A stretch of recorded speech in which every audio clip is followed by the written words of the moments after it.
Good afternoon and welcome to the New England Council on Crime and Delinquency webinar. Thank you everyone for your patience.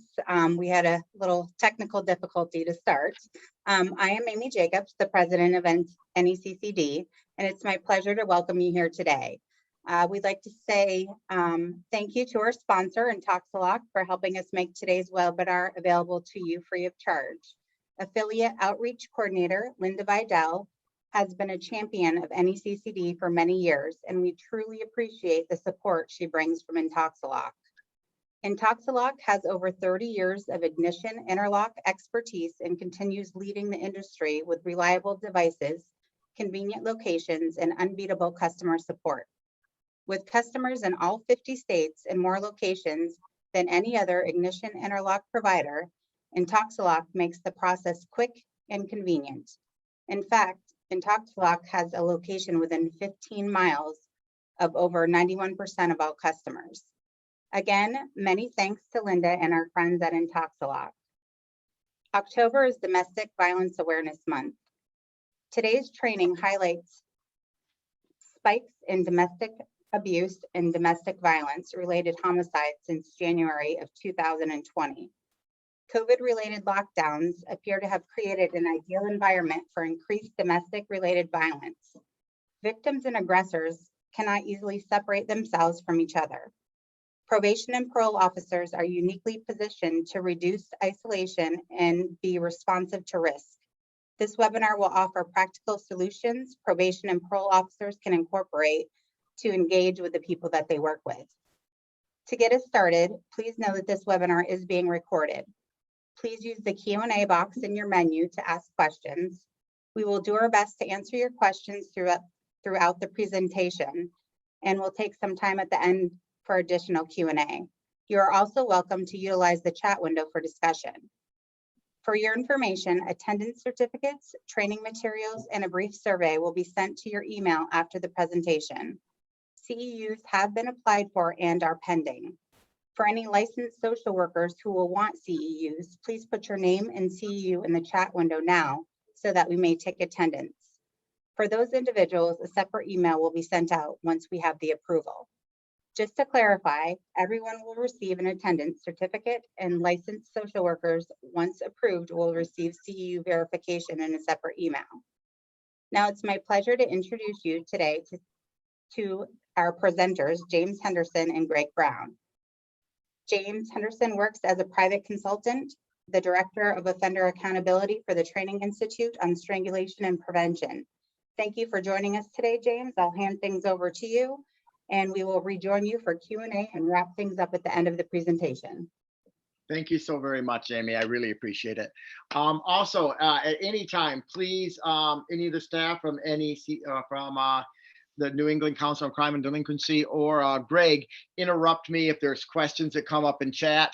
I always feel free with people stopping and asking questions for clarification. I'm unable to see chat, unfortunately. Just to tell you, I've been to your conference many times. I've always been so impressed with the work that New England does around domestic violence, and really the commitment that you guys have as probation officers to travel between states and learn from one another is really amazing, and it's an honor to be invited back. In a minute, I'm also going to have Greg introduce himself. He's going to be with Fox Valley. Fox Valley is currently a technical assistance advisor for the Office of Violence Against Women and provide a variety of training around the area of domestic and sexual violence. So he'll be able to talk to you a little bit more about what they do. My experience is I ran a domestic violence stalking unit for the city of Ann Arbor from 1998 through 2010. Prior to running the domestic violence unit, I was a special needs probation officer, which meant I worked with mentally ill, chronic substance abusers, and the homeless. I also run a batterers intervention program here in Michigan since 1996 to current, and have been lucky enough to attend batterers intervention in every state in the United States except for Alaska, every territory but Saipan, all the province of Australia and New Zealand, Japan, and throughout Europe. So I consider myself probably one of the most versed people as far as seeing alternative types of programmings in different ways that probation and parole and the criminal justice system and even the civil family system has tried to intervene in family violence. Um, my goal today is just to kind of talk about some of the things that happened when we look at COVID. And if we think about this, this kind of slapped us from the side. Nobody was really expecting it. And all of a sudden, all this stuff gets piled on. Stay at home, don't go anywhere, wear gloves, do testing, have things shoved up your nose, all for this virus, and it's almost overwhelming. It was overwhelming for probation departments around the country. It was overwhelming for the whole criminal justice system as a whole. Are we going to arrest? Are we not going to arrest? How are we going to get people out of jail so they're not dying in our jails and prisons? Are the courts open? Are they not? And so we got this huge backlog, people not being supervised, major changes in policies and procedures, all the while there's an uproar about injustice, civil injustice in our country. And so we're looking at bail reform and bond reform and all of this kind of stuff that I want to talk about some of those complications that came from that. And honestly, who I feel has gotten thrown away to the side. And that's been oftentimes victims of violence, that we haven't really thought about how our policies and procedures are really impacting those most vulnerable in our communities. How is it impacting the women who are being abused? How is it impacting the children who are experiencing this violence and witnessing this violence? And that's some of the things we want to talk about. Normally, when we do this training, since OVW is a part of it at times, we have a disclaimer slide. I do not have that disclaimer slide currently, but even though Greg is working underneath a grant that's funded for the Office of Violence Against Women, and we may even submit this to them, I want to say that this has not been approved by them. They did not, they support us, but this is not an OVW approved or sponsored thing. It really represents our beliefs and some of this research and studies that we have done. Greg, do you want to talk a little bit just about Fox Valley Technical College and some of the things that you have to offer probation officers around the country? Sure. Jim, can you hear me? Yes, we sure can. Great. I was having some technical issues as well. So great. Well, welcome everyone. My name is Greg Brown. I work for the National Criminal Justice Training Center. And as Jim indicated, we partner a lot with our OVW grant with Jim and other entities to support, and the title of the grant is Victim-Centered Approaches to Community-Based Corrections. And the idea around this grant and the training that we push forward and the collaborations that we work on are directly related to providing a more victim-centered approach throughout the criminal justice system, but specifically with domestic violence or intimate partner violence offenders, victims, and survivors, as well as sexual assault victims and survivors. And so by enhancing systems, by sharing information across disciplines, by providing evidence-based practices and best practices, especially some of what Jim's going to talk about today, how do we do all of this in a COVID world, is really our honor to be part of. And we have technical assistance available for anyone who's interested on building on ideas that Jim presents today, or other things that we offer at ncjtc.org. Thank you, Jim. All right, great. So would the best thing to do is just go to that ncjtc.org? Is that the best way to find what you guys are doing? That is, go to ncjtc.org, join us, follow us. We have an on-demand library with probably 80 or so webinars and resources related to probation, community corrections, reentry, on a variety of topics, from trauma-informed interactions to understanding the neurobiology of addiction and neurobiology of trauma, motivational interviewing, all of those. So that's what I would say is ncjtc.org, register with us, and go to our on-demand library for other resources. Thanks, Jim. Awesome. Thank you so much, Greg. So as we go forward, what we know and really what we're hearing is changing every single day, right? And it's really quite scary. It's scary for our offenders. It's scary for us as probation officers. It's scary for the court administrators. We don't, every single day we're getting different studies of the percentage of people who are infected versus the percentage of people who are dying. Are shots good for us? Are shots not good for us? Heck, right now we're seeing around the country people giving up their jobs, their livelihoods, their whole careers because they don't want to take a shot as the state wants to mandate. And then other people who don't want to go into agencies or be serviced by people who haven't had that shot. And so there's a lot of misinformation going out there through the internet, a lot of people doing their own research and coming up with their own conclusions. So it's a scary time. It's a scary time for us as employees. It's a scary time for us as people who are on probation and trying to navigate the criminal justice system and trying to navigate what goes on with their families.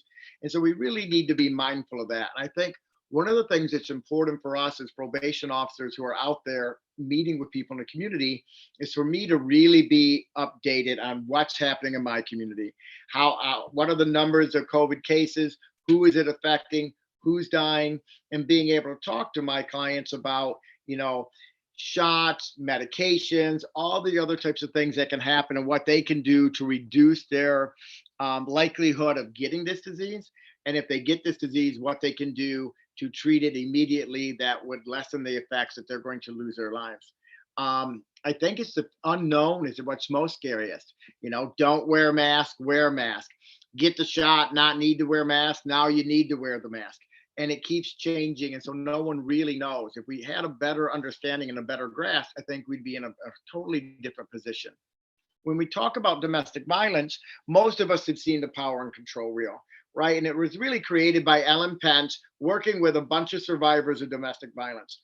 So Ellen is one of the creators of the Duluth model. And for those of us who've been around, we've heard of that as both a systems approach to dealing with domestic violence and making sure that we're coordinating our services in a way that's advantageous to those being harmed and holds offenders accountable. But it's also a batter's intervention treatment program. And so as she was talking to these women, they started getting frustrated with her and they said, you people are always hung up on the violence. All you want to talk about is him hitting me, him pushing me, him stroking me.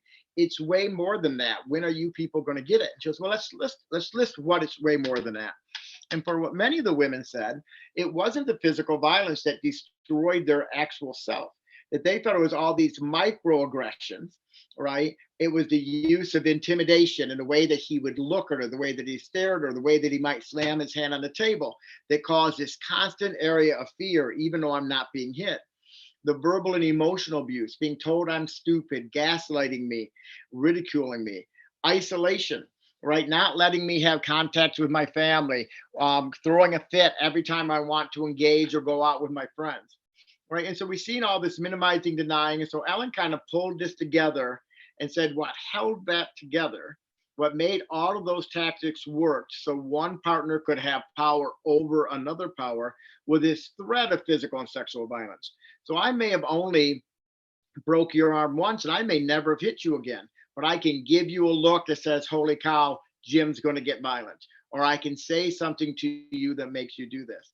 What COVID's done is given men who want to have power over their partners way, way, way more access to those partners and a way to isolate them. So before, I may have a job that required me to be gone at least 8 hours a day. And then however long it took me to get to work and however long it took me to get home, I may be gone 9 or 10 hours a day. If you're my partner, you may have a job that's the same hours of mine, or your job may slightly vary. So battering is also a crime of opportunity.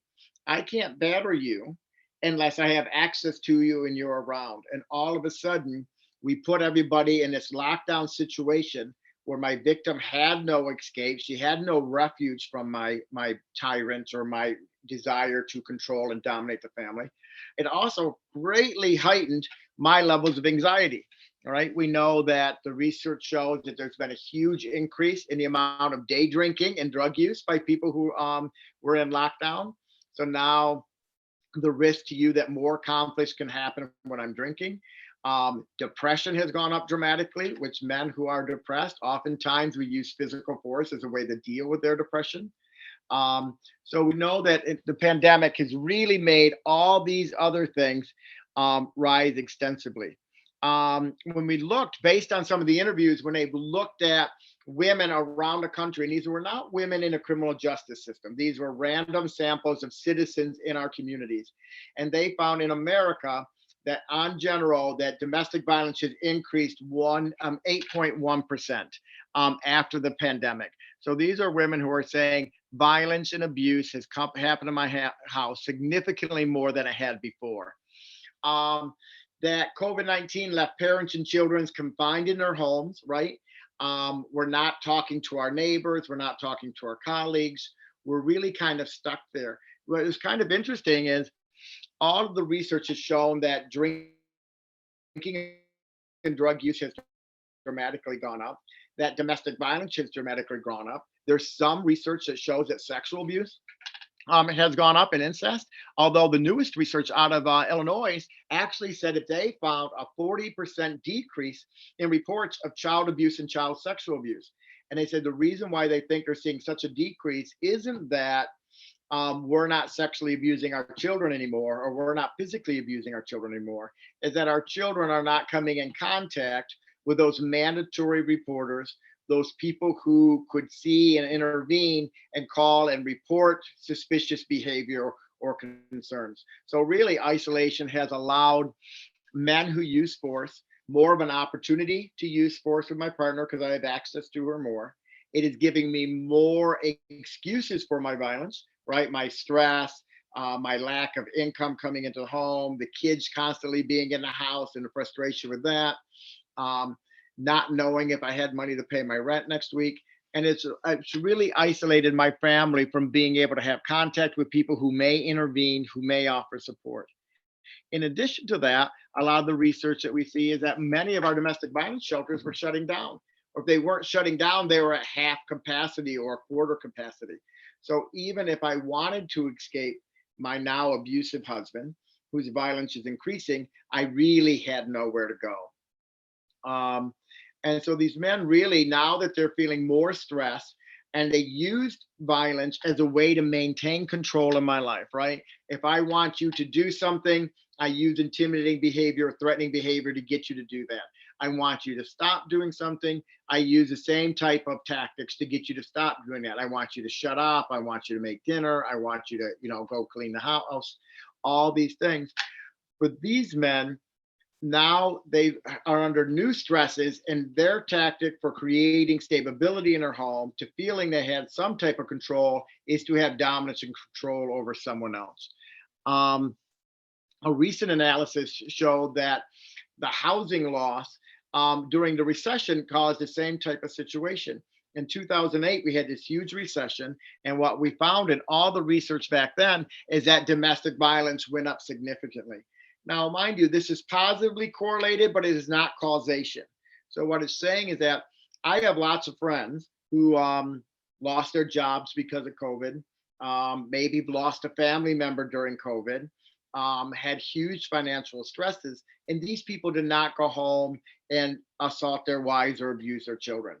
So these stresses, independent of themselves, do not cause violence. Where this is problematic is with men who already have violence on their menu as an option. So I always try, when I'm talking to the men who use force, I say it's kind of like going to a Chinese restaurant. I'm given a menu. I can't order prime rib at that restaurant. It's not even an option, right?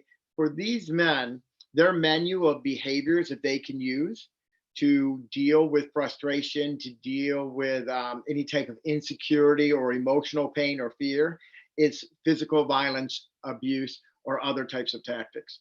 And so if those aren't there, it's not going to cause it. But if those things, if that is on my menu, and now I'm given higher stress, my victim is in far more danger. And it's kind of alcohol is a thing that a lot of my men thinks causes their violence. And so men will tell me that they're, and you guys have probably had this, when a client comes in and says, hey, I'm a really nice guy. I never would have abused my partner had I not been drinking. And they really believe that alcohol caused their behavior. Yet we know the research shows that many alcoholics never abuse their partner, right? So it's when I already have a predisposition to engage in that behavior that alcohol exacerbates it. I kind of like, if I am not a pedophile, no matter how drunk and intoxicated I get, your 7-year-old child is not in danger of me sexually molesting them. However, if I am a pedophile, but maybe I keep my behavior in check because I think I'll go to hell. I think my wife will divorce me. I think I'll go to prison. So I dabble in some inappropriate behavior, but I never actually engage in sexual assault against a child. And now I am highly intoxicated. I have access to a child and don't believe I'll get caught. Is that child in danger? Absolutely, that child is in danger. But he's not in danger, or she's not in danger because I've been drinking. They're in danger because I'm a pedophile, and drinking makes it more easy for me to do what I already wanted to do and lower some inhibitions. So we want men to really be able to acknowledge that and look at that.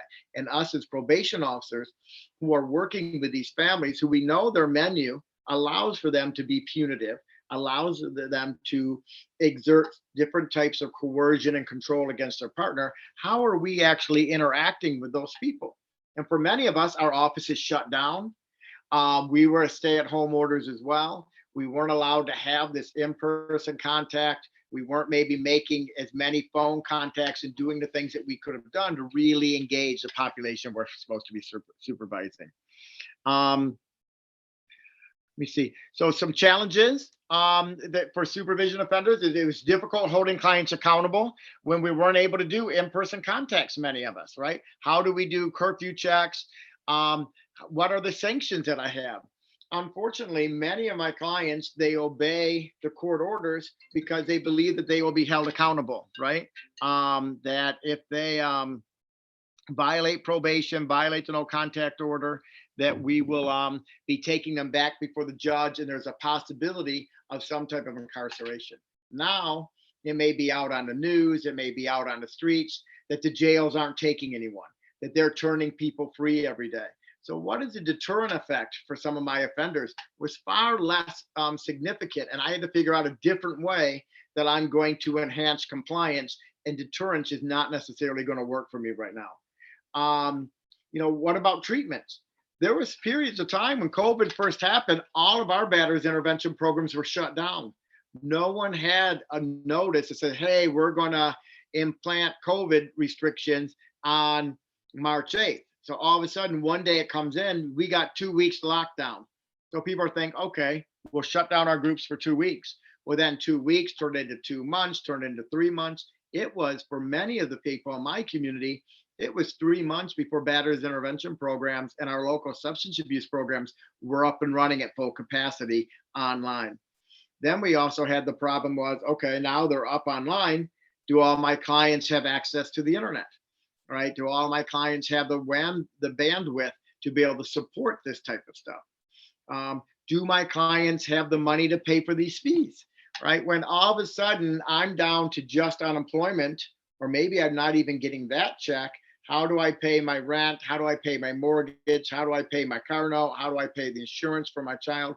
All these other bills that are requiring for me, and I'm supposed to come up with the money to pay for batterers intervention, which, let's face it, in most states in this country, we do not offer any type of support for men going to batterers intervention program. It's all out of pocket. And many of our most marginalized men don't have the resources always to pay for that, and they're stuck. And then some places, and I don't know if this is true in New England states, but it's certainly true in my state, there was probation departments that were laying off people, right? Because at the same time COVID's happening, all of a sudden this bail reform's happening. We took half our misdemeanor crimes, made them no longer able to be eligible for probation. We were pushing to let people off probation 50% through their probation period. And so now courts were stuck with way more staff than they actually had clients to serve. Now, we could have used that time to do more home visits, see our clients in person out in the community, outside of their homes. But instead, courts chose to shorten, to clean up their budget and to lay off people. And so now I may have way more clients to deal with in a far more complicated system. APPA looked at this and they came up with recommendations. Now, mind you, these recommendations were not looking at men who use violence, right? These recommendations were just in general. So I kind of wanted to cover some of these and talk about some of the drawbacks, right? They said limit office visit and other face-to-face visits.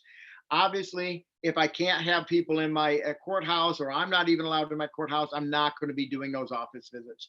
And since many of my clients may be underinsured, may have other risk factors that made them far more vulnerable to this new disease, it wouldn't be in their best interest to be meeting with me in my office. But what we did see an increase of is doing more home visits. And not always did we go into homes. Many times we had policies that forbid me and said during COVID, you're not allowed to go in and do home checks. But I could knock on a door and have Mr. Johnson come out and talk to me on his porch, right? I would have to wear a mask. He may have to be a mask. We wouldn't be within 6 foot of one another, but at least there was that physical contact. I would say very few courts got into that policy as quickly as we could have. We were all taking it slow, hoping this COVID thing would get over. Implementing telephone calls or online reporting for low risk offenders. And really now we're having to do that for high risk offenders. If we didn't have the ability to go visit people at their homes, maybe you're taking care of a very large jurisdiction and don't have a means or a way to, your court's not going to pay for the mileage and the hours to go contact all these people. Telephone calls may have been our only option. I think if we've gone forward, we're finding far better use using Zoom, Google Meet, all these other platforms where I can actually see my client's face. In fact, in Michigan, not a whole lot of people are real keen on wearing masks right now. But if to teach at the university, every professor and every student has to wear a mask the whole time. I do my batter's intervention program at the university. And I chose, rather than doing it in person, where I couldn't see a person's face, I would rather do my classes via Zoom, where I can actually see and read how the client's responding, what they're doing. And actually, surprisingly enough, if you talk to batter's intervention programs around the country, what they're saying is that many of the men are actually sharing deeper, more emotional stuff during COVID and in their own home than they did in person. And we never thought that was possible. We thought that we really needed that face-to-face interaction and that connection. And I do believe that still is slightly better. But what we're finding is some men actually will be more vulnerable from the safety of their own home. So an example of mine is I had a guy who held a knife to his victim's throat and threatened to kill her. That was his assault. They got him charged and sent to the batter's intervention program. When we're working through some of his beliefs, we have the abusive behavior that he did. Then we look at what was his intention, right? What did I want to have happen? I wanted to send her fear. I wanted her to do this, whatever. Then we look at where I first learned that, what happened to me, and we kind of dig down to their core beliefs. This offender ended up sharing really deep sexual abuse that he went through from his brother and the pain that he experienced when his mom chose not to believe him. And he said then his brother went on to sexually abuse 2 other cousins and 3 people in the community. And secretively, he was happy. And he had a lot of guilt about that. But he was happy because he thought, now my mom has to believe me. There's no way she'll call me a liar now. And the mom still chose to side with the abusive brother and believe him. In the amount of pain, he fell apart in group. He's hyperventilating in group. And he ended up stopping and begging almost, Jim, can I please turn off my camera? Can I please turn off my camera? And he needed a minute just to regather composure so he could come back and really address and talk about the real deep emotional pain. And I almost wish I would have been able to tape it, because the amount of support that he got from all these other men, and there was men who had been to prison and they're like, dude, I've been to prison and nobody had the balls that you have. I have so much respect for you. He got nothing but love and support from everyone in the group. Other people had experienced similar things and never had the courage to talk about it. And it really moved the group. But I think part of him feeling safe was being in his own home, being in control of his own environment. And then he was willing to go ahead and open himself up. So we can get some deeper work that way. Some other recommendations was to limit or suspend technical violations. Now, this is a problem. In domestic violence cases, they're telling us not to do this. And some states are actually mandating. In my state right now, we're not allowed to recommend at all any jail time for a technical violation. And a technical violation is any violation that's not a violation of a new crime. That's not a commitment of a new crime. So what is a batterer going to do? My most dangerous guys are going to violate the no contact order. They're going to send threatening messages. They may go to that person's house. And if I'm not able to now charge him with aggravated stalking or some type of new crime, there's going to be no jail time that can be imposed on that guy. That's giving him free reign. So I'm concerned about this recommendation when we're looking at men who've used force. And unfortunately, our legislatures are just throwing all crimes in one bag, and we're not thinking about the collateral consequences of some of the decisions that we're doing. They're talking about postponing court hearings. I think we're doing a better job now. They're bringing many of these people back to court and figuring out, can we do this online? And do all violations have to result in jail?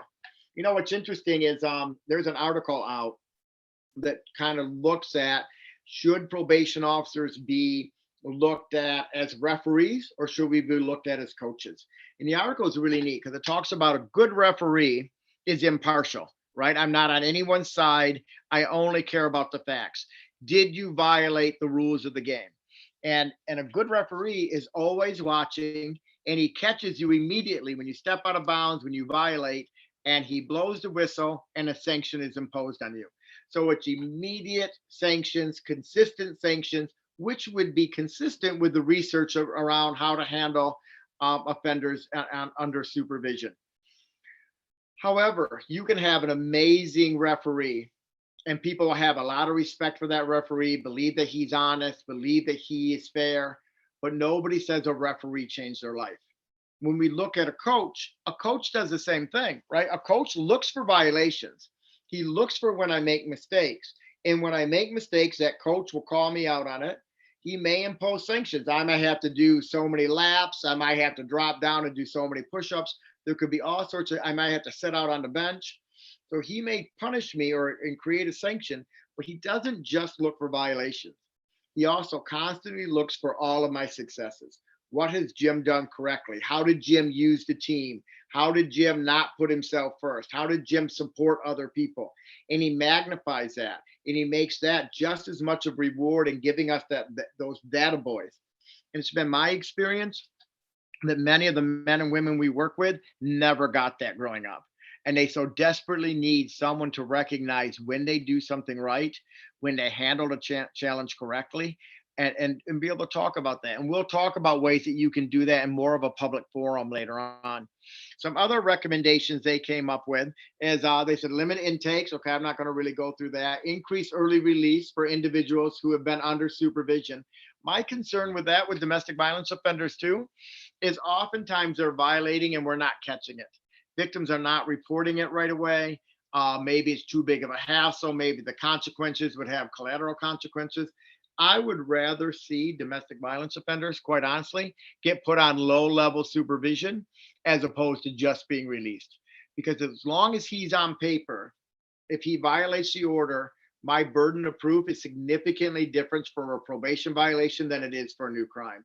So I think I provide victims in the community better protection by keeping him under paper. And I understand the desire to get people off, and they're feeling that probation is really a gateway to prison or incarceration.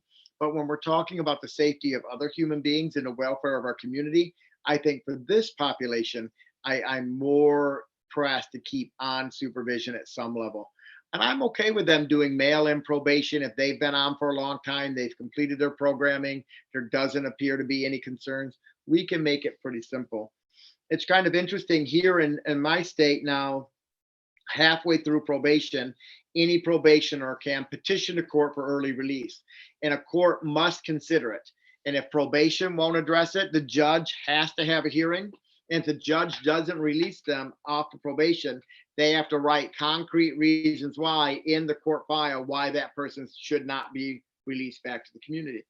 So some of my guys have gotten let off. They completed the batter's intervention program, they petitioned the court, and the court's letting them off. One of the guys who strangled his partner to unconsciousness, but done extremely well in group. He admitted right away what he did. He got sober right away.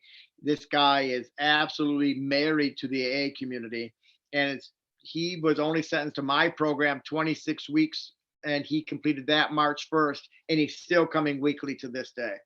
And one of the guys in group asked him, "Hey, do you want me to write a letter of support for you so you can get off probation?" And he said, he goes, "Yeah, I don't think I should get off probation." He says, "I think if I get off probation now, the message it sends to," and I won't say his victim's name, we'll just say Kim. The message it says to Kim is that me strangling her almost to death only required a year probation. And I don't think that that's at all the type of consequence that a person who almost killed someone should get. So he said, I think part of my accountability is saying, I know what I did is absolutely horrific and wrong and was life threatening. And I'm going to stay under supervision for the duration. And he still comes to batter's intervention for the same reason. He goes, I don't think I should have gotten a 26-week program. I think I should have gotten a minimum of a 52 like many other guys. The court gave him a 26 because he came in so accountable. He was so accommodating. He was so polite to probation. He was so polite to court. He's a white guy, 30 years old, very articulate and bright. It was easy to like him. And he says, I shouldn't have gotten an easier case because of the color of my skin and because of the way I present. What I did was horrific. So I think just that personal accountability and remembering when we let a guy off too softly, we let a guy off too easy, the message to the victim is you really weren't that important to us. What he did to you didn't really require the type of supervision or the type of punishment that maybe we would give to somebody who we thought was more deserving. We really do want to see an increase in telephone calls and video conferencing. I'm not sure how often you guys are using those technologies, but I will tell you, when I was a probation officer, the minute my clients, I used to get the reports that they showed up to batter's intervention right after they kind of signed in everybody, and that report would be sent over to me via email. I could be sitting at my office for a 6 p.m. group, and I seen Tim George didn't show up tonight.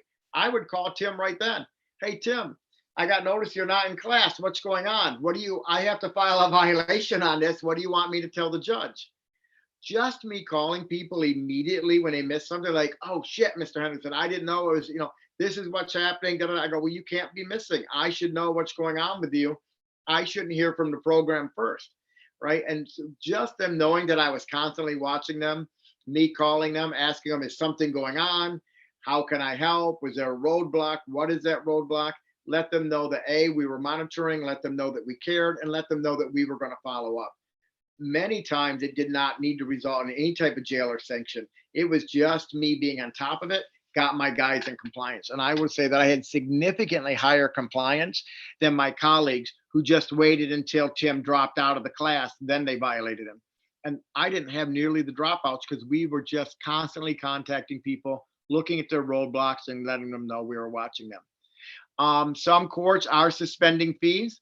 I know in our state, many times they'll suspend fees for guys who are still paying for programming because they said, we'd rather you pay for your drug test, we'd rather you pay for your substance abuse class, your batter's intervention class, than court fees.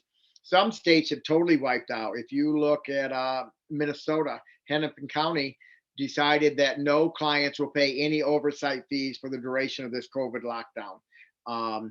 And so that's one thing families don't have to worry about, that they can kind of focus on how am I going to put food on the table? How am I going to pay my rent and things like that. So I thought that was interesting. The APPA also recognized that.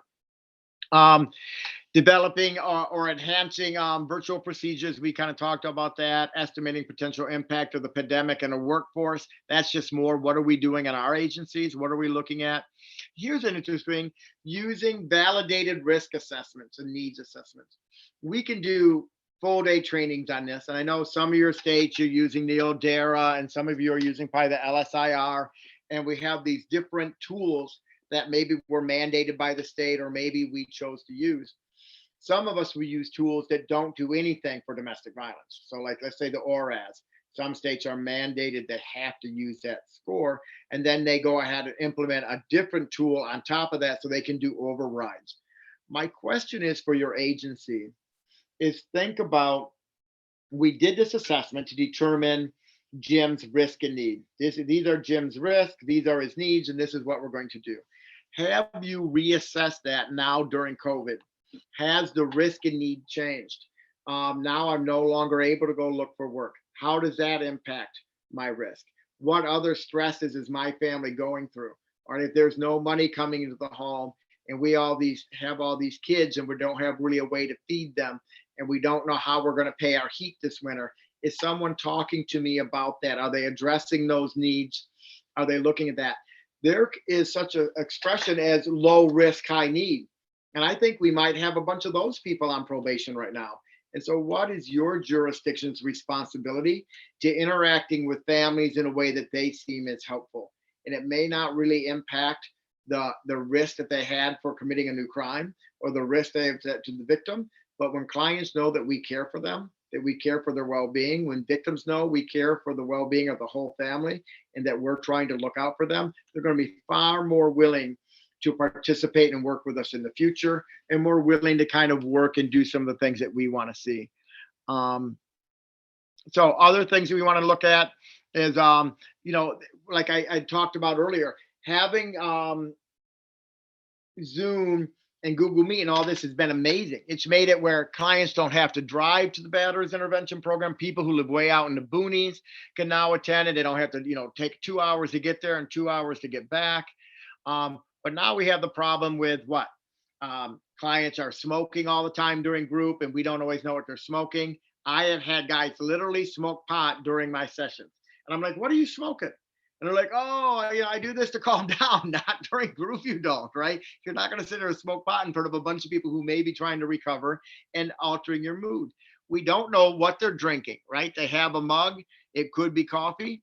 It could be a beer, right? When I got to see them in person, I knew what they were smoking. I could smell it, right? And they didn't smoke in my group. They couldn't smoke in the building. I could tell if somebody was drinking alcohol. So I lost that ability. Many of our clients live in areas that have horrible bandwidth. I'll do groups the minute they start talking, they sound like Charlie Brown's teacher. Their picture goes in and out. The other problem is just getting clients to sit and pay attention during the session. Clients are getting up, they're trying to mow the lawn, they're trying to call from work. So really trying to hold them accountable to be, you have to have an hour and a half to 2 hours to sit down, be focused on a computer.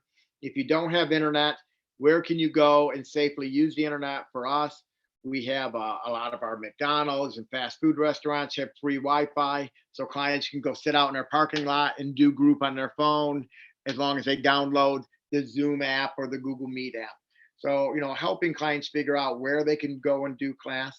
What if they're doing class and the victim's in a room listening to what they're saying? I can tell you right now, if you were using violence against me and you were in a program, I'd be pretty nosy, and I'd want to listen to and see, what are you, what are you saying about me? What are you doing? And then that can cause conflict, right? You're saying these things about me, you're obfuscating, you're minimizing, and now I'm really mad, and I'm going to confront you when you get off the screen, and that's going to create another opportunity for a new offense. So can we mandate that clients wear headphones? Or in our group, to be there, you have to wear headphones during group if you're in a home, if your partner lives with you or you have children. We say, we don't want your kids listening to another man talk about how he was sexually abused or how he strangled his partner or how he held a knife to his partner. Your kid does not need to hear that. And what guys share in group is confidential. I don't know, even if your wife wouldn't be impacted by what you said, I don't know that your wife isn't the boss to one of my guys in group, right? Isn't a patient of one of my guys in group. So we got to make sure that they wear headphones or they go out to their vehicles. And a lot of our clients are actually doing group in their vehicle. I don't know how that will work when it's 20 below zero, but it's worked out pretty good in the summer. They park underneath the shade tree and we're able to do that. There has been some issues when staff members are doing groups and they're more lecture based. So depending on the type of batterers intervention program, it seems like when facilitators are more content based and we're able to have skills and really utilizing the group dynamics, right? So we're not doing a one-on-one online and spending 25 minutes on George while everybody else sits there and drifts off. Is the energy moving? Are they engaging all the clients? Are there activities that they can do? You know how hard it is sitting here listening to me ramble on for an hour and a half, and you signed up for this video, right? Think about a client who's being made to come here and listen to this.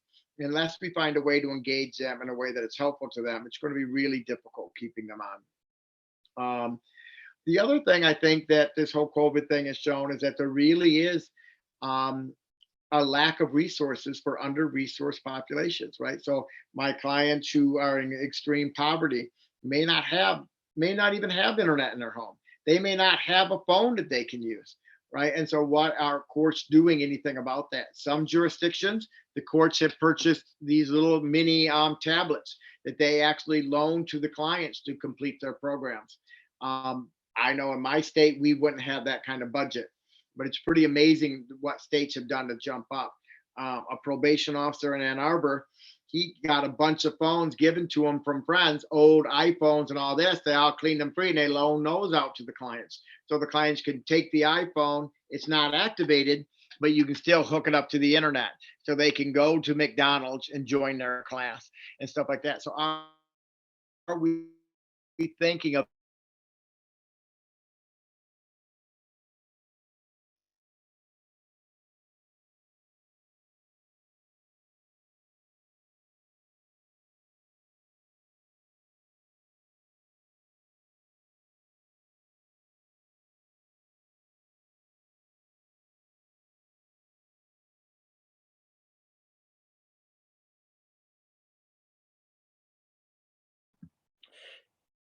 Jim, we're not getting audio from you. I don't know if you have an interruption in your know that internet. one of the number one preferred tactics of men who use force is that Hey, we like Jim. to isolate our victims. We like Jim. to reduce it. If she can't be seen by anyone, they're not going to see any marks. They're not going to see the amount of stress she's going through. They're not going to see the depression that's piled up. So it's I'm just sorry, a Jim, can you perfect, hear us? perfect tool for me if I want to have power over you to mandate that you're locked up in this home with me and have nowhere to go. Some jurisdictions now are training their employees, or businesses are actually being trained on how to identify signs of domestic violence with their employees who are working from home, because it's gotten to that type of level. Many women, when they want to leave, like we talked about earlier, they don't have a place they can go to. I don't know if you've talked to your local domestic violence shelters, but it'd be interesting to see, do they see an increase in calls or decrease in calls? Some people are suggesting that because I'm living at home with you, it's much harder for me to get away and figure out a time to call for services at a shelter. And that really the only people who are calling the police are the people who are the most scared and feel they have to get out. But for many people, they're not calling the police anymore because nothing will happen. In my own state, we do not arrest right now for misdemeanor domestic violence. You do not go to jail. So I beat you up. They know I beat you up. They just tell me not to come back home and they give me a ticket. I don't go to jail. So that victim doesn't feel protected. We have less than 5% of our strangulation cases even going to trial in the city of Detroit. But people aren't, when you strangle me and nothing happens to you and you're set free, I lose confidence that your criminal justice system will keep me safe. So if you're not going to keep me safe, I'm not participating with you. I'm going to figure out whatever way. I'm going to lay low. I'm going to kiss ass. I'm going to try to divert you. I'm going to do a lot of things. But talking to you and helping you get a conviction with zero supervision from my eyes, no accountability from my eyes, is not going to be on my forefront of commitments. Are we assessing, when we talked about doing the risk needs assessments with the men who use violence, are we also doing a risk needs assessment of the women that are living there? And also remember, for those of us who are supervising women on our caseloads, many of the women, especially women who have drug and alcohol problems, may actually be victims of domestic violence themselves. We know from Larry Bennett's research, the number one predictor of substance abuse that then later leads to addiction is a history of domestic and sexual violence. And some of his studies showed as many as 80 to 99% of the women who are in residential substance abuse programs had that history. So we know that's a precursor. So if I'm dealing with drug addicted women, the likelihood they've been in abusive relationships is really high. The likelihood they may still be in a coercive, oppressive relationship is significantly high. Am I talking to these women about that? Am I finding out what resources they need and what type of support they need? And I think too oftentimes we don't, unless they're charged with DV, we don't even talk about DV. And I think we can expand our area in that area. Hey, Jim, can you hear me? We know, like I said, when we look at disasters prior, that the frequency of and intensity of intimate partner violence has gone up dramatically. So this is not a new phenomenon. It's not just about the pandemic. This has happened when we've had hurricanes. This has happened when we had floods. This has happened during, all these things. And you guys being on the East Coast, it probably have far more kind of natural disasters than we do in my part of the country. And so have we really thought about how these natural disasters really impact our families and what we should do differently with probation? So we've kind of talked about the symptoms of PTSD. When I'm under all this stuff, I don't know if any of you have watched the movie. There's a movie called Made right now. It's not a movie, it's a Netflix series. If you haven't watched it, I strongly encourage you watching it. The woman's never physically assaulted. The man does punch his hole through the wall. He throws some stuff at her head that shatters. He engages in some economic abuse, a lot of emotional abuse. She chooses to leave him because she's scared. And when she works with the first social worker in the system, they actually ask her if she's a victim of domestic violence. And she gets mad and she goes, I am not a victim. And later on, she ends up in a domestic violence shelter and she starts learning about all the ways she's been victimized. And when she goes back to the home, you'll see all the PTSD she has. Like she walks in the house to get some belongings and she walks by a wall and she picks up a picture that her little girl drew and she lifts it up. And behind that picture, there's a hole in the wall, in the drywall. And she has these flashbacks. So one thing is realizing there's a lot of PTSD that's being exacerbated during this lockdown. And we know when people experience PTSD, oftentimes we use drugs or alcohol to anesthetize ourselves to deal with the symptoms. All the research currently suggests that substance abuse actually exacerbates my PTSD symptoms. But then what happens when my symptoms go up? I use more alcohol to push it back down. If I get sober, my PTSD symptoms will get far worse before they get better. And if people haven't warned me of that and said, hey, Jim, these things are going to come back with a vengeance. Everything you've been pushing underwater, look at it as a ball underwater. I can hold it underwater for so long. But when I let that up, that ball is going to come flying out of the water. Eventually, it will come back down. But I have to be able to prepare for that and be willing to deal with that. So other traumas are going to come up when people are locked in a home. Memories of, if they grew up in a home where there was abuse or there was trauma, and all of that. And are we talking about that with our clients? Are we giving them coping skills? Are we talking about them about resources in the community? And so I would encourage you to look at this both with victims, if you're talking to them, with my men who are on probation. This is another issue. How do I talk to a victim? Now, if you're still living with your partner, how do I even have contact to you without your partner knowing what I'm talking about? So I may have to team up with another probation officer, or maybe Greg and I say we're going to work with my cases today. So I'm going to have interviews with many of my guys. And while I'm talking to Mr. George, Greg is going to call Mrs. George and find out how things are going, if there's any concerns, anything that we could do, what's going on with the family. And so that way she has a way where she can talk confidentially with somebody from my office, but we know that her husband is preoccupied talking to me. And so that just trying to figure out in your system, how do we actually reach these victims? How do we make sure that their concerns are addressed and looked at? How are we increasing, how has COVID increased social isolation, and can we break that? We're going to talk a little bit later about probation group reporting, but I think our clients can feel so isolated. And as a species, we really need to connect with other people. I don't know any of you, if you're familiar with the Rat Park study, and if you go and Google Rat Park, it's controversial. Not everybody agrees with it, but there is a Jahari who does a really good TED talk on it. But in Rat Park, what they did is they took all these rats that we were experimenting with, and we gave them heroin and cocaine. And they had a water bottle or a heroin bottle. And all the rats became so addicted to the heroin that they wouldn't eat and drink anything, even though it was available, and they would ultimately overdose or starve to death. And so we said, you know what? Wow, this heroin drug is a really powerful drug. It just grabs these rats and controls them, and they lose their lives. And then one of the researchers said, but you know what? Rats don't live in solitary confinement. They're very social animals like people, right? They like to run around with their friends. They like to play with balls. They like to dig tunnels. They like to have sex. When you put people in isolation, it messes up their head and they don't act like they normally would. What would happen if we put these rats in a beautiful park where there was lots of pretty balls to play with, sand to dig through, grass to eat, other rats to have sex with and hang out with? And what they found when they created this, they called Rat Park, is some rats would go and use the heroin, but none of the rats became addicted and none of the rats overdosed and died. And their theory is that connection matters, that when animals or people, when we feel connected to other people and we have meaningful relationships, those relationships become more important to us than our drug of choice. And so what we need to figure out is there a way we can help these isolated families find connection again? Who's their sphere of influence? Is that sphere of influence a healthy sphere or an unhealthy sphere?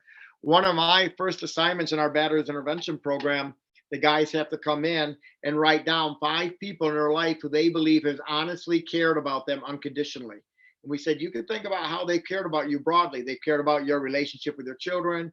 They've cared about your mental health. They've cared about your sobriety. They've cared about your physical health. They've cared about your financial well-being, any of those things. But someone who loved you unconditionally, what did they say or do? And the men have to go through and find this. Now, some of my men have no one. My mom and dad are dead. My brother's an asshole, and I have no friends, right? And the only support I ever had was my partner. Well, she's in far more danger if she chooses to leave that relationship, because that man has nothing. So I really want to work with him on creating connection. Others of my men find out, you know what?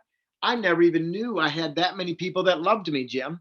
I feel so alone all the time. I feel so isolated. And yet I have the most amazing parents in the world.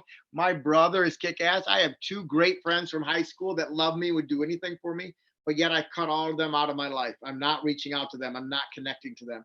And so we even write a script, how to re-invite them back into your life, how to tell them what you would like to have back and what you would like to build on. And then we do the same sphere of influence on who we hang out with the most. And we say, is there a correlation? And sometimes the people who care about me, I'm not hanging out with at all. And the people who aren't in my best interest is who I'm hanging out with. And we talk about how you are the average of the 5 people you hang out with the most. If I'm hanging out with a bunch of people who are drinking or abusing or chasing women, I'm going to be doing those exact same things. So trying to help people figure out, how do we make connections? How do we build connections? Can we do that with the people who are on probation and the people who are in our batterers intervention programs? All right. We need to find ways that people can kind of make those connections and have that safe rescue.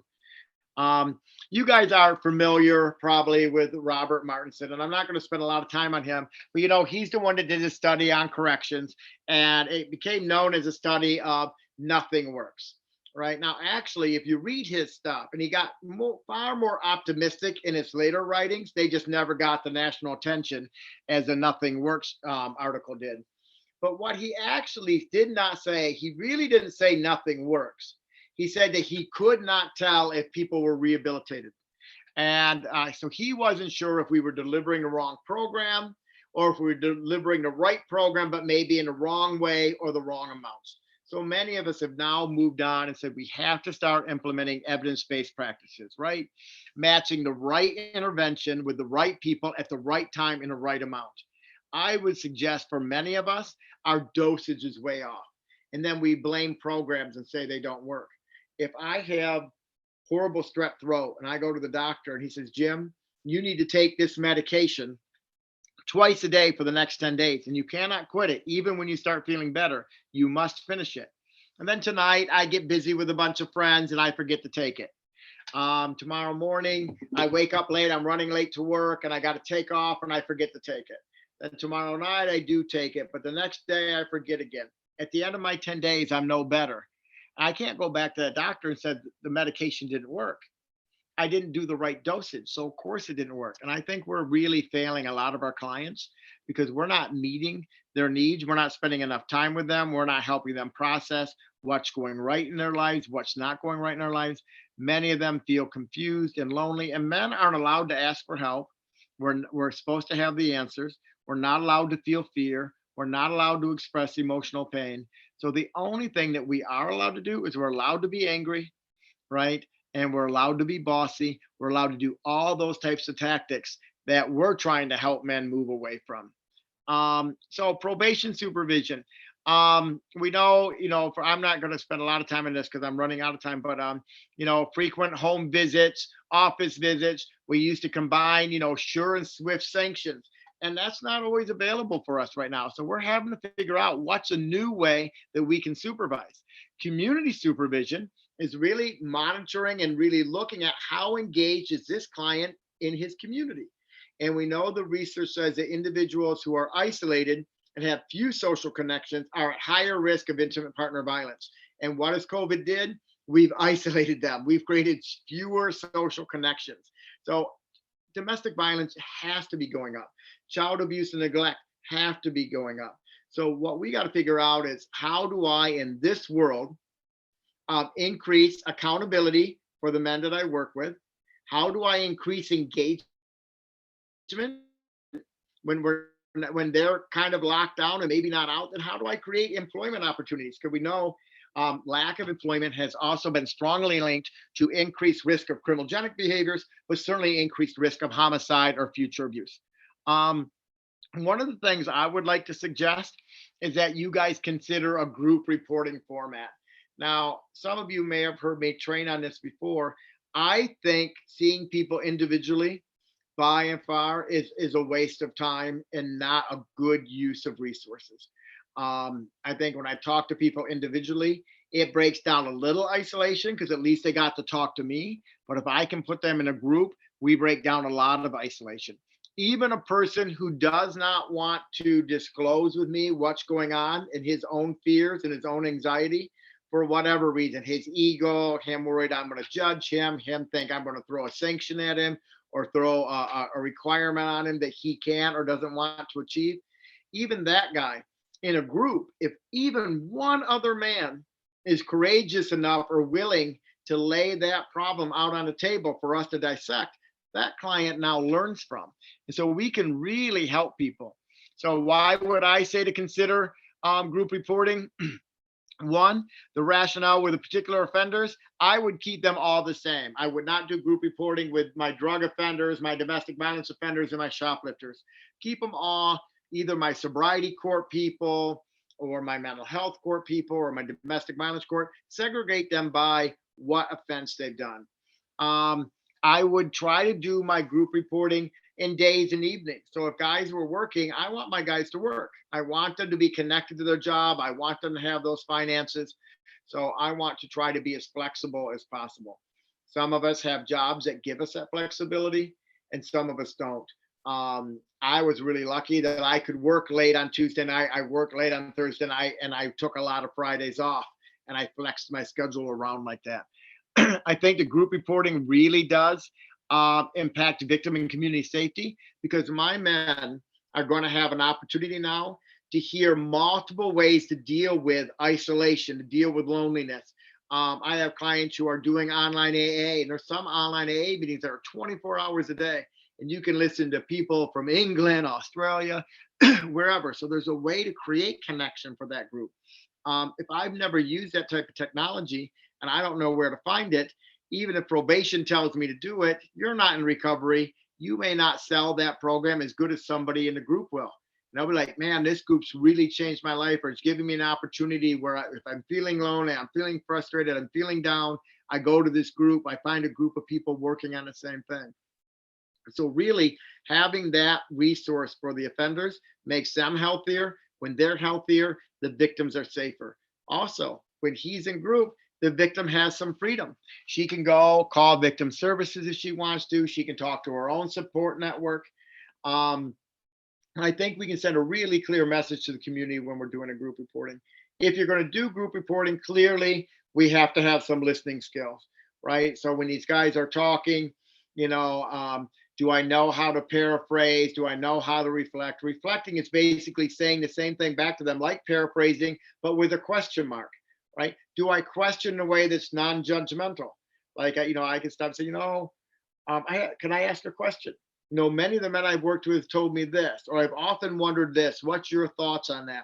So is there a way that I can question this person in a way that allows him to save face, but does challenge him slightly? Or maybe I won't even ask him. I'll say, I got a question for the group. How many people think this? And it can become a topic of discussion. that I can go back and engage Johnny. Johnny, I'd really like to hear your opinion, right? So we can look at, are we engaging in these normal active listening skills, which also, if I'm implementing these right, that client's watching me, goes, I see the way Jim does this. Maybe I should talk to my wife that way. And we can even talk about what active listening looks like. How do we use that with our families? How do we use that with our children when our children are under all this stress, being schooled at home, not having access to their friends? I mean, they're going through way more stress than maybe we are as adults. We already talked about that. When we look at procedural justice, all we're looking at is saying, how can we improve compliance and lower recidivism? And I think from my experience with doing group reporting is that we reduce the level of isolation that my clients feel, because before they were talking to minimum people. So now instead of just talking to me on their front porch for 10 minutes, I'm doing a probation group reporting where they're talking to me and 9 other guys for 45 minutes. It is taking up more of their time. However, I'm seeing far more people in less amount of time. I'm spending more quality time with him. And we're going to talk about what are your roadblocks to complying with probation now that COVID's here. And we're going to brainstorm with all the people in the group. How do I achieve that? How do I follow through with this? Is there a way to ask for a reduction of fees? Is there a way to do this online at another program? Who's hiring? Who's allowing you to work from home? How did you make that happen? All that stuff can be so absolutely amazing for that client. Not only the client who's talking, but remember, all the clients who are listening are also learning. So even though they did not have the wherewithal or the ability to bring that to the table themselves, they're able to learn through what other people are going through. They can see that I treat people fair.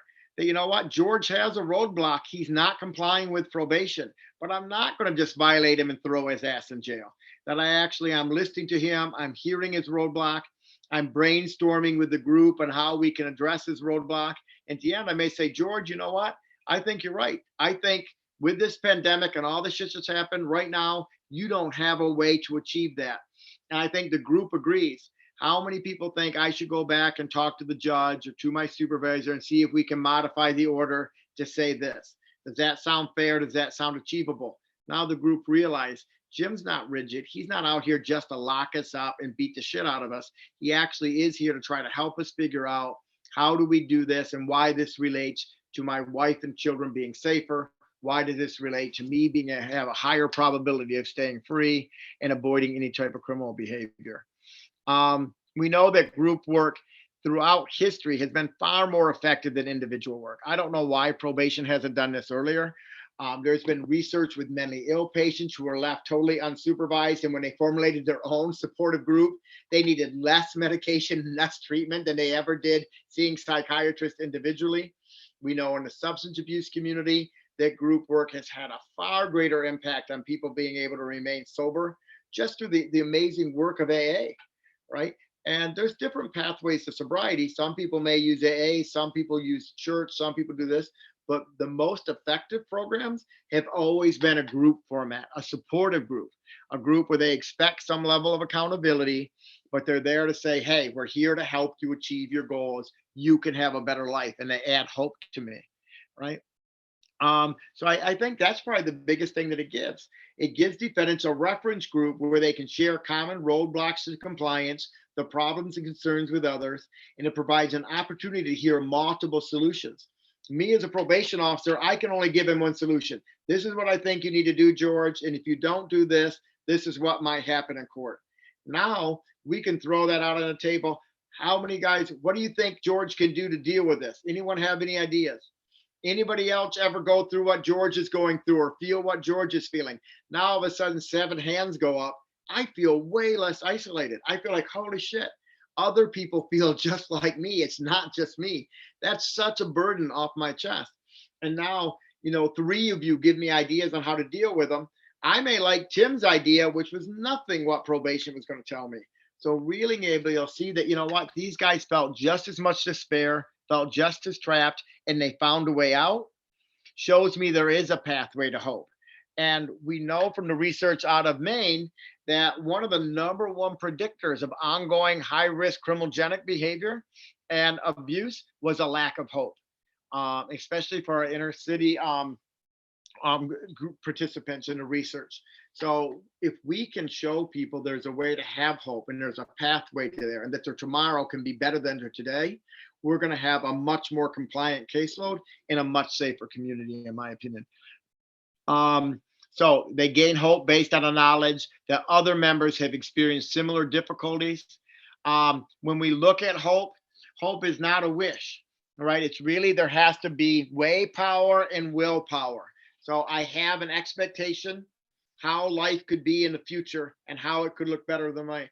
Some people will talk, if you're really looking at hope, you might have a client pretend he's in a time machine and he travels to his best possible future. Maybe say, what would that look like? Like, what would the best possible dad you could be look like?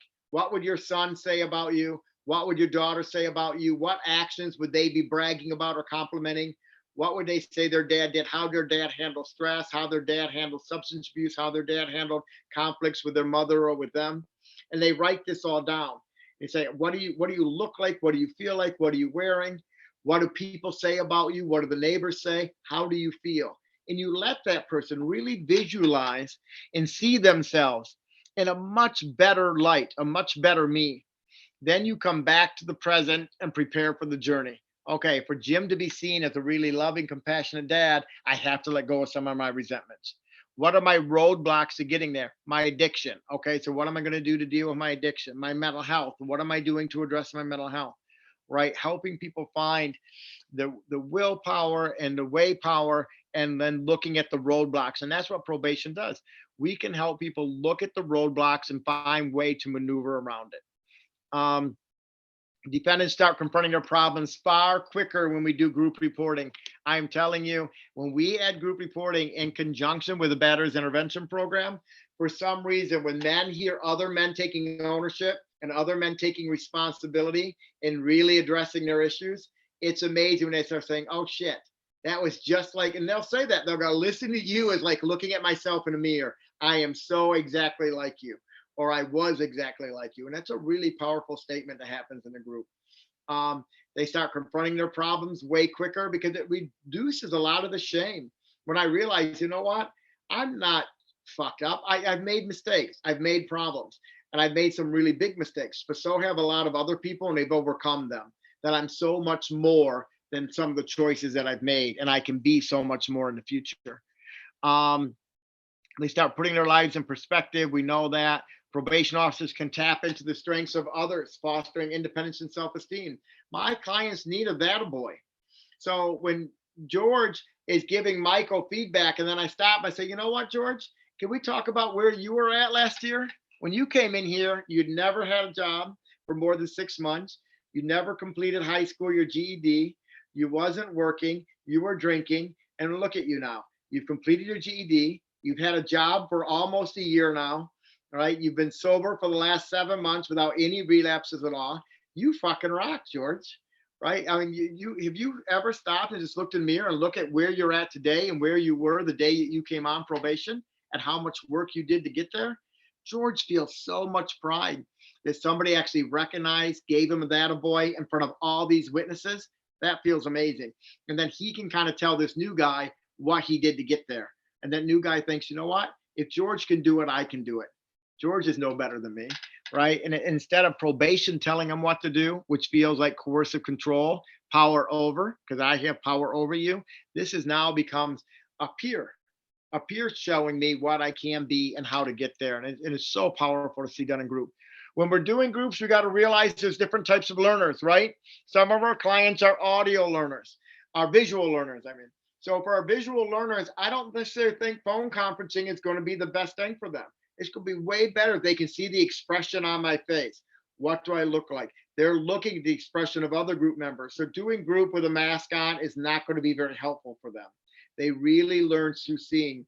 If you can also do things in written word, have pictures, have short little videos, anything that you need to do to prove your point, that's going to help them. Other clients learn far better through, hearing things. So just showing pictures, just, doing this may not be good enough, but having those conversations and stimulating different parts of their brains. And other clients really more tactile, right? Experiential. So we'll do role play sometimes. George just talked about a big conflict with his wife, but what else was he supposed to do? Well, let's try it. Well, somebody play George's wife. Boom. Okay. You're going to challenge George. George, let's figure out all the ways that you could be non-abusive and handle that situation. And so we'll have this role playing group, and we'll try to even purposely agitate George in that group through our actions and thoughts, and try to help George figure out, what were you feeling when that was said? Where did that come from? What could you have said differently? What could you have visualized in your head? How could you have changed your breathing to ground yourself? Because what we know is that a lot of these men, when we say they flip their lid, they've gotten themselves so anxious that their prefrontal cortex goes offline. And now they're working from their reptilian brain, which is that fight, flight, or freeze. And for my men, the number one choice is fight or flight, right? They're either going to split and get out of there, which makes the other person feel abandoned. So then the other person tries to stop them from leaving, and that's the fight, or they go in there and fight. So we're going to try to help these guys reground themselves. How do I center myself? How do I use breath work? What does breath work mean? What does it mean to ground? And they don't even know how to teach their kids how to ground. What I do when Johnny throws a fit, I spank his ass and throw him in his bedroom and tell him to straighten up. That doesn't teach my kid how to ground himself. It teaches my kid how to oppress his anger and his feelings and stuff them, and that ends up being an abusive kid later on. So we want to teach dads and moms, if we're working with them, how do we ground ourselves, and how do we teach our kids that? If you're going to do group reporting, talk to the people whose programs they're in. If they're in batterers intervention, if they're in substance abuse, if they're in mental health, let them know, hey, I'm thinking of meeting my clients in a group format to kind of break down some of the isolation, to see if my guys can support one another to get through your program and get through probation. Understand what their program is so you can work synergistically with them. I don't want to say something that works against them, and I need to know what their model is. I invite them to come watch me do group. And when I do that, I tell the clients, you're not allowed to ask, Mr. George, anything. George is here. Mr. George is here to watch me do my job so he can give me feedback so I can make sure that I'm doing better. But don't let them triangle you, because they'll try that sometime.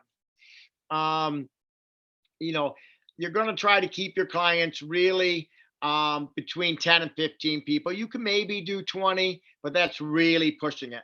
If you have some low risk clients you're not going to spend much time with, you could probably do more. But I tend to like 10 to 15 people. You're not doing major therapy with them, ladies and gentlemen. Some probation officers get nervous that I'm trying to make you therapist. I'm not. You're doing the same thing you would do as a probation officer. All you're doing is addressing compliance issues. What are the roadblocks to probation? What's causing you difficulties?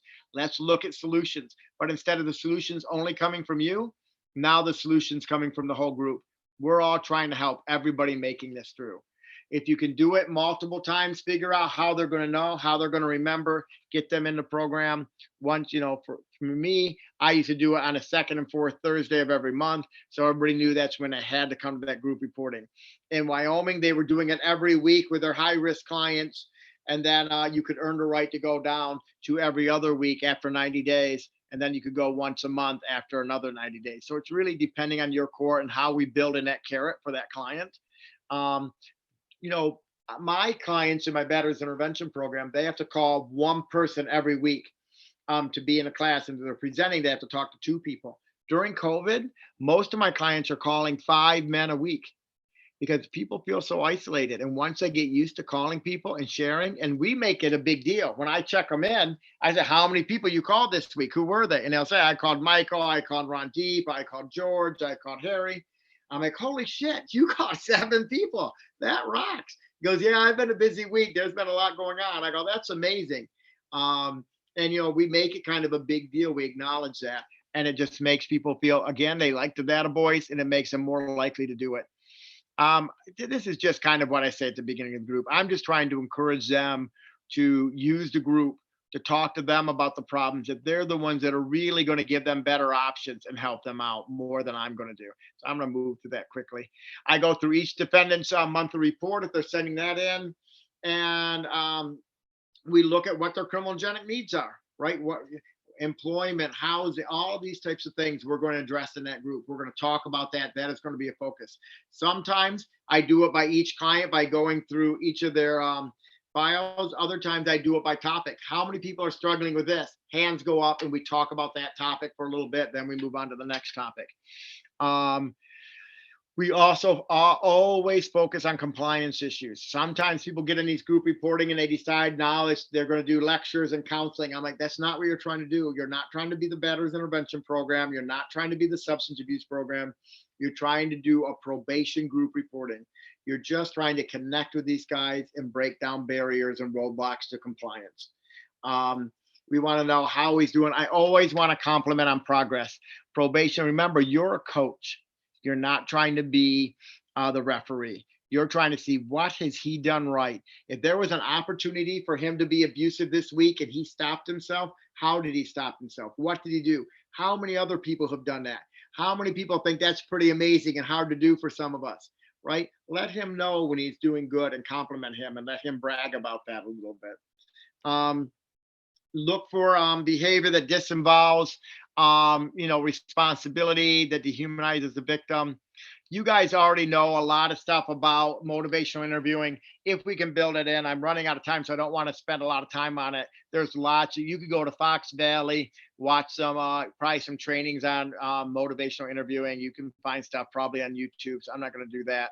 Ask open-ended questions. All that's part of motivating interview. Try not to spend more than 5 minutes per person or issue. I know that's hard, but you want to keep the energy moving. If you get the energy too stale, people will get bored and move on and start looking at their phones, start doing other things.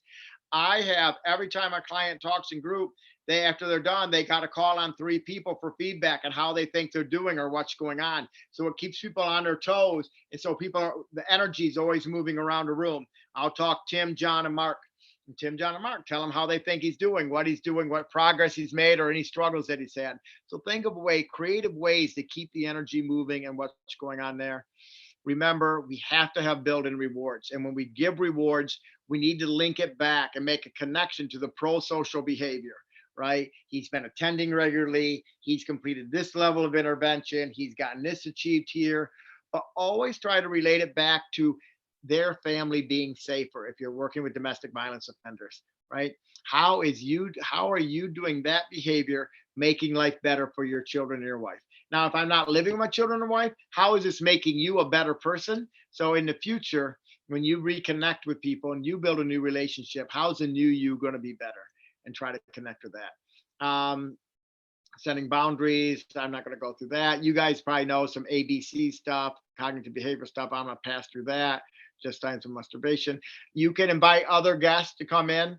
I have batterers intervention programs come watch. I've had victim services watch. I've had arresting officers watch. They really like to see what we do with the offenders.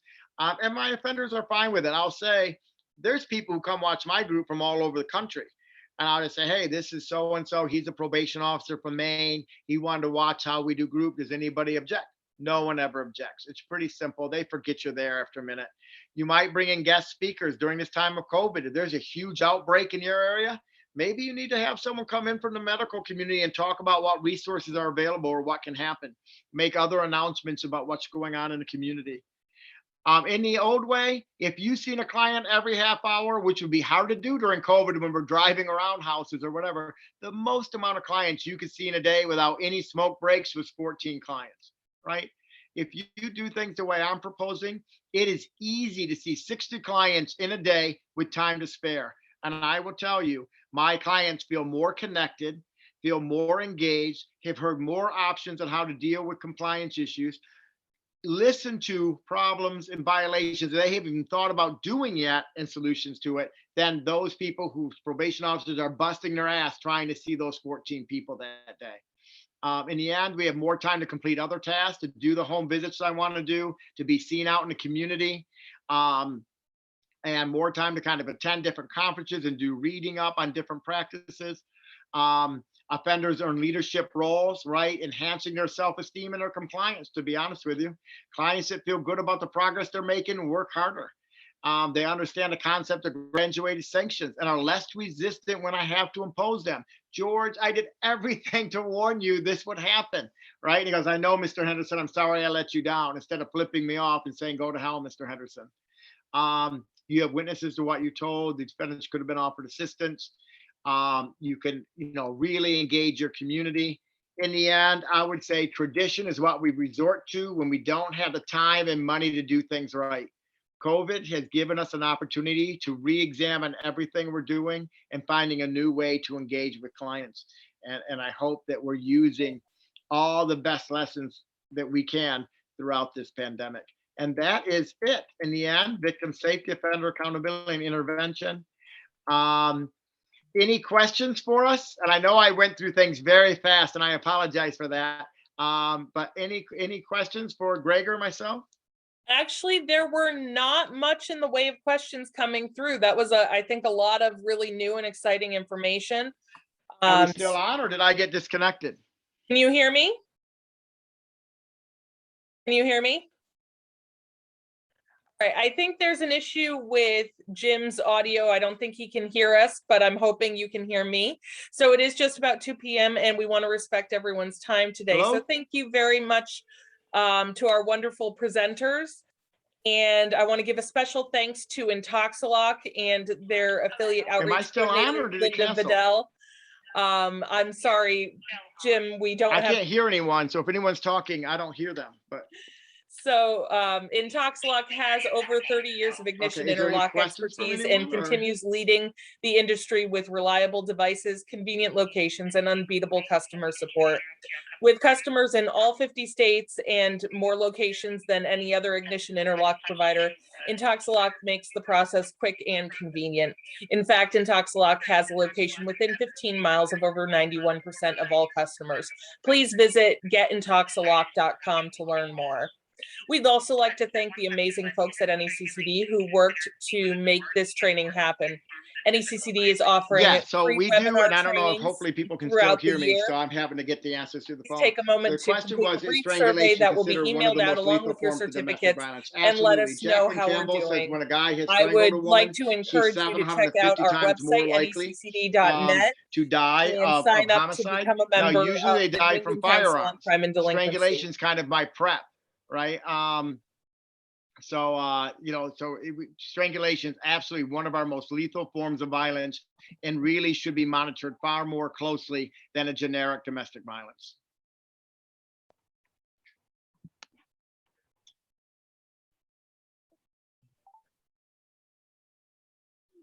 Thanks so much, everyone, and we hope you have a great day. All right, I guess that's it. I'm so sorry I can't hear people. I guess I can sign off. I don't know if Greg has anything to add, but I really appreciated your time today and sorry for the slight technical difficulties.